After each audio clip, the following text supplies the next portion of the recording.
Ibu Allah mencari puyuh, burung puyuh. Nang kambo tanyuan gadang badan no atau ketek, panjang ikuan no atau singke, tiga jari no tampe. Ragunya tiga no. Tu mangko puyuh tu kalau no kabatalu no ndak barani membuat sarang di batang kayu do. Kalau inggok di batang kayu tu mencakam, tabang menumpu. Baja no ka mencakam, jari no tigo sekemuko tu. Mencakam tu ada di lekang je tu. Jadi burung balam gai. Atung konyo dalam sama saya membuat sarang. Kini bertanya lomba jelai. Ba mangko badan puyuh tu ketek jari no tigo iku no singke, ndak bisa tabang tinggi-tinggi membuat sarang dalam sama asabok no gitu.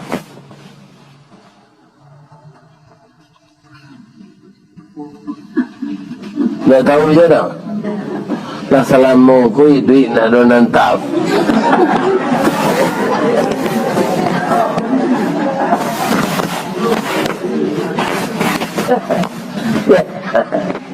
Tapi sekali gua ibu tarang lah di rumah tadi. Puyuh tu bu, kau mau bisa menangis awak. Kau manusia meniru mereka nangis awak. Puyuh aku bini no tak tahu juntung tu bu. Bab itu Ustaz, lah sudah no batalu, biar 3, biar 7 no paizat. Tak tentu no talu aku kedingin. Talu aku harus diarami supaya jadi anak, tak tentu no paizat. Alamang kosunya no puyuh jantan ko di pematang sawah. Kamalah bini dan nari paujan, talu ka diarami no pai. Kalau no bertanggung jawab, talu itu hasil kerja sama mereka berdua, maka dia erami telur itu. Puyuh jantan ko na maram. Sambil maram tu nyo imbau je bini nyo. Ibu mendengar pak puyuh membau bini ko.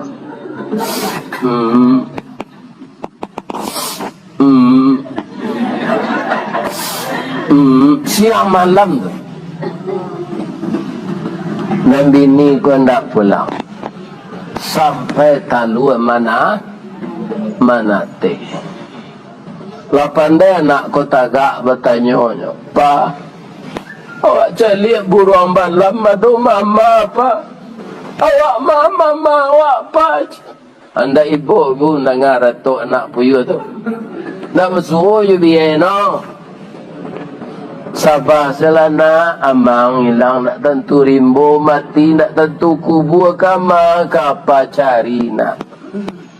Sabar selana apa kalai. Itulah kalau padusi ndak beres. Model itu. Jangan ditiru ndak?